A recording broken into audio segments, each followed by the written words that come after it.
Nah, sekali lagi abstrak itu ditulisnya terakhir setelah tulisannya jadi, ya, atau paling tidak tulisannya itu sudah membentuk, ya, sudah ada bentuknya, ya, meskipun mungkin belum final, ya, tetapi tulisan itu harus sudah ada duluan secara keseluruhan, gitu ya. Tidak bisa kita eh, tiba-tiba buat abstrak, gitu, ya. Nah, tapi karena ini sebagai urutan dari pembahasan elemen-elemen tulisan, ya mau tidak mau kita bahas sekarang. Nah, nanti itu akan dijadikan tugas Anda untuk membuat abstrak yang lebih baik daripada yang sudah Anda tulis dengan pengetahuan atau apapun yang sudah kita diskusikan di sini. Jadi ini summary, ya, dari research, bisa paper, bisa tesis, bisa, ya. Dan ini biasanya ditemukan di bagian awal tentu saja, dan tentu saja ini adalah review mengenai dokumen keseluruhan. Jadi artinya dia harus bisa self-contained, ya. Self-contained itu orang baca abstrak ditambah tentu saja dengan judul, orang akan sudah tahu kira-kira secara garis besar isi tulisan itu apa. Ya, jadi ada background, ya, tujuan, ya, metode dan result. Juga kesimpulan dan kemungkinan kalau perlu rekomendasi atau saran, gitu ya. Jadi dia mensummarikan keseluruhan tulisan kita, paper, disertasi atau tesis. Ya. Nah, formatnya, jadi ini sekali lagi, ini mini version dari dokumen. Dan ini adalah yang paling banyak dibaca oleh orang, sehingga strukturnya harus kurang lebih sama dengan struktur keseluruhan tulisan kita. Jadi imrat tadi juga harus dipatuhi, harus dipenuhi di abstrak. Introduction-nya ada, method-nya ada, result-nya ada, discussion atau conclusion-nya juga harus ada. Ya, jadi ini perlu dipahami bersama. Jadi tidak hanya sekedar tulisan pendek begitu saja. Dulu malah ada yang nggak tahu bercanda atau serius, gitu ya. Oh, abstrak kan tidak jelas kan, gitu. Jadi boleh dong kita nulis abstrak seperti lukisan abstrak tidak jelas. Bukan begitu, ya. Jadi menganalogikan lukisan abstrak dengan tulisan abstrak dari satu tulis. Ya, jadi ini harus strukturnya harus jelas. Mengikuti struktur secara paper secara keseluruhan atau tulisan secara keseluruhan, ya. Nah, abstrak itu akan menentukan pembaca nanti akan terus membaca tulisan kita atau tidak. Ya. Jadi ini seperti etalase, gitu ya. Jadi kalau kita browsing, baca-baca abstrak itu seperti window shopping, ya. Kita cuma lihat-lihat, tidak beli kan. Belum tentu kita baca keseluruhan paper setelah membaca abstrak. Ya. Nah, ini memang agak sulit dijelaskan, ya. Jadi harus kontennya harus ditekankan daripada intennya. Jadi misalkan apa namanya, akan dibahas, akan disimpulkan, itu memang terlalu mudah contohnya, ya. Tapi ada beberapa abstrak yang kurang pas dengan memberikan ini akan dibahas, ya, akan dibahas, gitu ya.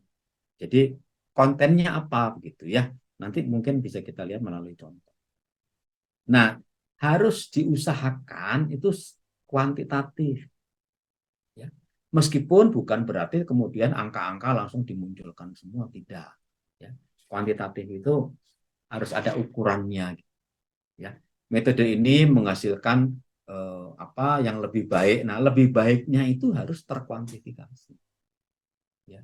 Ada peningkatan produksi, gitu ya. Peningkatan produksinya berapa? 10%, 20%, ya. Jadi tidak harus 19,235, bukan itu. Kalau 19,235 ya sudah, sebut saja mendekati 20%. Ya. Jadi bukan angka persisnya, tapi order of magnitude-nya mestinya bisa dimunculkan. Ya. Terus supaya tidak panjang, jangan ditambah-tambahin dengan motivasi, gitu ya. Justifikasi kenapa kita pakai metode ini, ya. Itu nanti ada di introduction, ada di latar belakang. Definisi juga kadang-kadang kan orang ini adalah kan gitu ya. Ini kan sekali lagi ya kuantitatif dan juga tadi pokoknya hal-hal yang terlalu berlebihan itu sebisa mungkin dihindari. Karena tadi abstrak itu harus antara 200 sampai 300 kata. Terutama untuk paper. Ya, 200 sampai 300 kata. Jadi itu 200 sampai 300 itu hanya rule of thumb saja gitu. Nah, kalau untuk tesis boleh lebih banyak, boleh lebih panjang dari 300. Tapi juga tidak kemudian 2 halaman gitu. Seperti executive summary. Kalau executive summary mungkin boleh 2-3 halaman. Karena laporannya mungkin 200 halaman gitu. Tapi kalau abstrak ya itu harus sesingkat mungkin hanya 200-300. Dengan pengetahuan yang sudah kita bahas di sini, clarity of expression gitu ya, flow of ideas gitu ya. Terus kemudian imrat strukturnya. Nah, dengan pengetahuan-pengetahuan itu Anda coba reformulasikan abstrak Anda bikin menjadi antara 200 sampai 300. Seolah-olah tulisan Anda nanti akan Anda buat sebagai paper. Ya, itu tugas ke depan seperti itu. Dan jangan lupa ya, tidak boleh ada referensi dan equation di abstrak.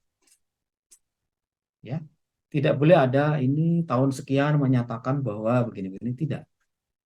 Ya, ini strict rules dari abstrak secara internasional seperti itu. Ya, meskipun ada orang-orang kita yang tetap memaksakan diri bahwa di dalamnya ada ini karena mensitir pendapat orang. Mestinya itu bisa dihindari. Kalau menurut saya, karena aturan internasionalnya begitu. Anda coba aja cari jurnal, kemudian nanti how to segala macam di jurnal itu, format tulisannya seperti apa, saran-saran untuk menulis abstraknya harus seperti apa, itu salah satu yang sering disinggung di ini ya, how to submit paper di jurnal-jurnal itu salah satu yang sering muncul adalah ini. Dan juga ini, karena kan kita dunia sains kan sering berurusan dengan equation gitu ya, sehingga kemudian sering kemudian ditampilkan. Ada perkecualian terutama yang equation ini mungkin di matematik ya. Kalau tulisannya papernya itu pure mathematics gitu ya, mungkin boleh karena ini sedang dibahas ya, persamaan apa begitu ya, terus kemudian dibahas isinya nanti apa ya, tapi kita kan tidak pesan ya. Nah, ini harus ditulis sekali lagi kalau papernya sudah jadi atau paling tidak secara ini sudah well defined gitu ya, bukan di awal.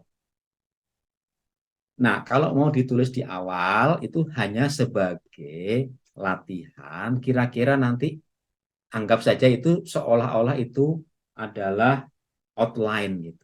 Ya, nanti isinya tentang ini, metodenya ini, hasil yang diharapkan seperti ini, atau hasilnya kemungkinan akan begini ya, kesimpulannya seperti ini. Nah, itu angan-angan gitu ya, intention gitu ya, wacana untuk sekedar supaya kita ada gambaran, boleh. Tapi abstrak yang definitif harus ditulis setelah papernya jadi.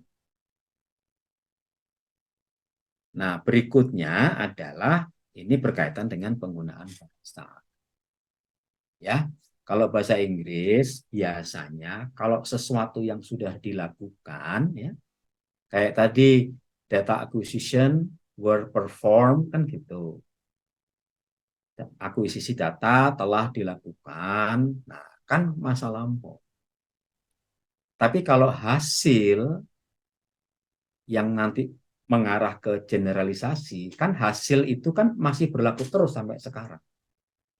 Ya, dihasilkan peningkatan 20% misalkan gitu ya. Ya, dihasilkannya itu bukan telah, tapi memang dihasilkan. Dan itu berlaku terus selama belum ada bantahan terhadap hasil tadi. Ya, atau perbaikan tadi. Ya, jadi kebetulan ini kalau bahasa Inggris ada aturan seperti itu.